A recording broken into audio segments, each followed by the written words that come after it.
Good morning, students.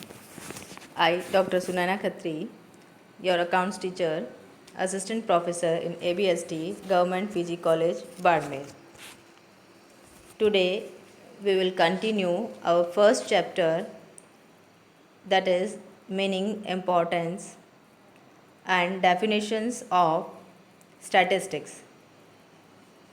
इससे पहले अध्याय में हमने सांख्यिकी के उद्गम एवं उसके विकास के विषय में चर्चा की थी। आज हम सांख्यिकी का अर्थ जानने का प्रयास करेंगे। सांख्यिकी को एक वचन और बहुवचन संज्ञा के रूप में परिभाषित किया जा सकता है। एक वचन संज्ञा के रूप में सांख्यिकी से तात्पर्य सांख्यिकीय सिद्धांतों एवं विधियों से है, जिसका प्रयोग संख्यात्मक तथ्यों द्वारा अनिश्चितता के मध्य निर्णय लेने तथा सिद्धांतों के परीक्षण में सहायक होता है। अर्थात सांख्यिकी में समंकों का संग्रहण यानी समंक या डेटा कलेक्ट करना, वर्गीकरण, उनको अलग अलग वर्गों में विभक्त करना, प्रस्तुतिकरण, उनको किस प्रकार से प्रेजेंट किया जाए, उसका विवरण, उसका विश्लेषण एवं निर्वचन आदि से संबंधित रीतियाँ सम्मिलित की जाती है। यदि हम सांख्यिकी को बहुवचन संज्ञा के रूप में समझने का प्रयास करें तो सांख्यिकी से आशय समंकों या आंकड़ों से होता है, जो किसी विशेष क्षेत्र से संबंधित ज्ञात संख्यात्मक तथ्य होते हैं। व्यक्तिगत इकाइयों से संबंधित समूहबद्ध संख्यात्मक समंक इस श्रेणी में आते हैं, जैसे उत्पादन समंक, जनसंख्या समंक आदि। अर्थात किसी भी प्रकार के डेटा का कलेक्शन यदि व्यक्तिगत स्तर पर किया जाए और ये किसी विशेष क्षेत्र से संबंधित हो तो उन्हें सांख्यिकी के रूप में जाना जाता है। सांख्यिकी की परिभाषाएं विभिन्न विद्वानों द्वारा दी गई है। इसे हम दो वर्गों में विभक्त करके अध्ययन कर सकते हैं। एक वचन संज्ञा के रूप में, इसमें डॉक्टर बाउले के अनुसार सांख्यिकी को परिभाषित किया गया है। उनके अनुसार सांख्यिकी गणना का विज्ञान है, अर्थात statistics is the science of calculations, यानी गणनाओं का विज्ञान, अर्थात गणनाओं को किस प्रकार क्रमबद्ध तरीके से, किस प्रकार तर्कों और अनेक वैज्ञानिक आधारों को मानते हुए उसकी गणना की जाए और उसको प्रस्तुत किया जाए, ये सांख्यिकी में सम्मिलित किया जाता है। बॉडिंगटन के अनुसार सांख्यिकी अनुमानों एवं संभावनाओं का विज्ञान है, अर्थात सांख्यिकी में विभिन्न प्रकार की घटनाओं के संबंध में अनुमान लगाए जाते हैं तथा उनके घटने या न घटने की संभावनाएं के बारे में जानकारी प्राप्त की जाती है। आधुनिक विचारधारा के अनुसार क्रॉक्सटन तथा काउडेन ने इसे परिभाषित करने का प्रयास किया है। उनके अनुसार सांख्यिकी को संख्या संबंधी समंकों के संग्रहण, प्रस्तुतिकरण, विश्लेषण और निर्वचन के रूप में परिभाषित किया जा सकता है।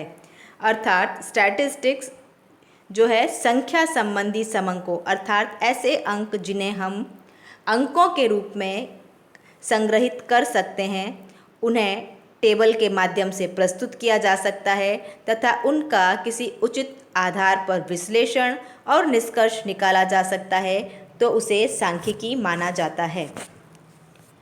बहुवचन संज्ञा के रूप में यदि सांख्यिकी को परिभाषित करें तो डॉक्टर A.L. बाउले के अनुसार समंक किसी अनुसंधान से संबंधित विभाग में तथ्यों का संख्यात्मक विवरण है, जिन्हें एक दूसरे से संबंधित रूप से प्रस्तुत किया जाता है। अर्थात समंक किसी विभाग से संबंधित होते हैं और उस विभाग द्वारा अनुसंधान के उद्देश्य से संख्यात्मक तथ्यों को एकत्रित किया जाता है तथा उन्हें एक दूसरे से संबंधित रूप में प्रस्तुत किया जाता है। यूल व कैंडाल ने भी इसे परिभाषित करने का प्रयास किया है। उनके अनुसार समंकों से अभिप्राय उन संख्यात्मक तथ्यों से है जो पर्याप्त सीमा तक अनेक कारणों से प्रभावित होते हैं। अर्थात समंक संख्यात्मक तथ्य हैं जो एक लिमिट तक किसी महत्वपूर्ण कारणों द्वारा प्रभावित हो सकते हैं। यदि हम इन सभी परिभाषाओं के आधार पर सांख्यिकी के विषय में एक उपयुक्त परिभाषा देने का प्रयास करें तो उसमें हॉरेस सैक्राइस्ट का विशेष योगदान है। उनके अनुसार समंकों से हमारा अभिप्राय तथ्यों के ऐसे समूहों से है जो अनेक कारणों से पर्याप्त सीमा तक प्रभावित होते हैं, जो संख्याओं में व्यक्त किए जाते हैं, एक यथोचित शुद्धता के स्तरानुसार गिने अथवा अनुमानित किए जाते हैं, किसी पूर्व निर्धारित उद्देश्य हेतु व्यवस्थित ढंग से संग्रहित किए जाते हैं और एक दूसरे से संबंधित रूप से प्रस्तुत किए जाते हैं। यदि हम इस परिभाषा में से सांख्यिकी के विषय में जानकारी प्राप्त करने का प्रयास करें तो सांख्यिकी में समंकों से अभिप्राय तथ्यों के समूह अर्थात इसमें गणना किए गए अंक समूह के रूप में होते हैं। ये एक सीमा तक कुछ कारणों द्वारा प्रभावित हो सकते हैं। ये संख्याओं में व्यक्त किए जाने चाहिए और यथोचित शुद्धता का स्तर के अनुसार इनकी गणना अथवा अनुमान लगाया जाता है। इन्हें पूर्व निर्धारित उद्देश्य के लिए व्यवस्थित किया जाता है और संग्रहित किया जाता है तथा प्रस्तुत करते समय वो एक दूसरे से संबंधित रूप पर प्रस्तुत किए जाने चाहिए। इस परिभाषा के आधार पर हम यह निष्कर्ष निकाल सकते हैं कि सभी सांख्यिकीय समंक तथ्य होते हैं, लेकिन सभी संख्यात्मक तथ्य समंक नहीं होते। अर्थात सभी डेटा सांख्यिकीय डेटा तथ्य तो होते हैं, किंतु वे डेटा के रूप में होना अनिवार्य नहीं है, क्योंकि किसी भी समंक का डेटा होने के लिए कुछ महत्वपूर्ण विशेषताओं का होना अनिवार्य है। समंकों में निम्नलिखित विशेषताएं होती हैं। समंक तथ्यों के समूह के रूप में होता है, अर्थात किसी एक अंक को हम समंक के रूप में परिभाषित नहीं कर सकते हैं। समंक संख्या के रूप में व्यक्त होते हैं, अर्थात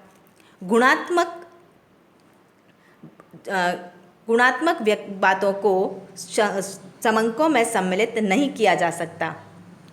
थर्ड, समंक अनेक कारणों से पर्याप्त सीमा तक प्रभावित होते हैं, अर्थात किसी भी प्रकार की घटना में परिवर्तन होने पर समंक में परिवर्तन होना स्वाभाविक है। समंक गणना अथवा अनुमान द्वारा संग्रहित किए जाते हैं, अर्थात समंकों की गणना करते समय अनुमान लगाया जा सकता है। समंकों के संग्रहण में यथोचित परिशुद्धता होनी चाहिए, अर्थात यदि समंक परिशुद्धता के एक निश्चित स्तर तक नहीं ज्ञात किए जा सकते तो उन्हें ज्ञात करने का उद्देश्य व्यर्थ हो जाता है। समंक पूर्व निर्धारित उद्देश्य हेतु संग्रहित किए जाते हैं, अर्थात यदि समंकों को एकत्र करने का कोई उद्देश्य नहीं हो तो यह सिर्फ समय व्यतीत करने वाला और अर्थ रहित माना जाता है। समंकों का संग्रहण व्यवस्थित रूप से होना चाहिए, अर्थात अव्यवस्थित समंकों को डेटा की श्रेणी में नहीं माना जा सकता। समंक परस्पर संबंधित होने चाहिए, अर्थात असंबंधित अंकों को समंक की श्रेणी में नहीं रखा जाता।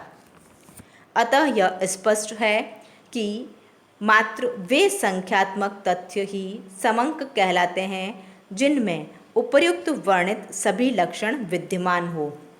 यदि हम मेन रूप से समंकों के बारे में बात करें तो उनमें संख्यात्मक प्रस्तुतिकरण सजातीयता व तुलनीयता का गुण विद्यमान होने पर ही उन्हें समंक के रूप में मान्यता दी जा सकेगी।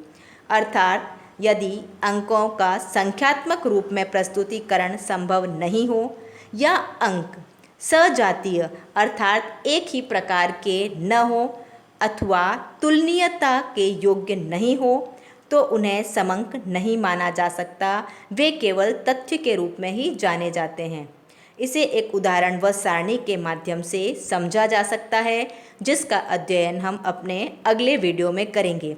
और इससे संबंधित प्रश्न परीक्षा में काफ़ी बार पूछा जाता है कि समंक संख्यात्मक तथ्य होते हैं और सभी संख्यात्मक तथ्यों का समंक होना अनिवार्य है अथवा नहीं। धन्यवाद।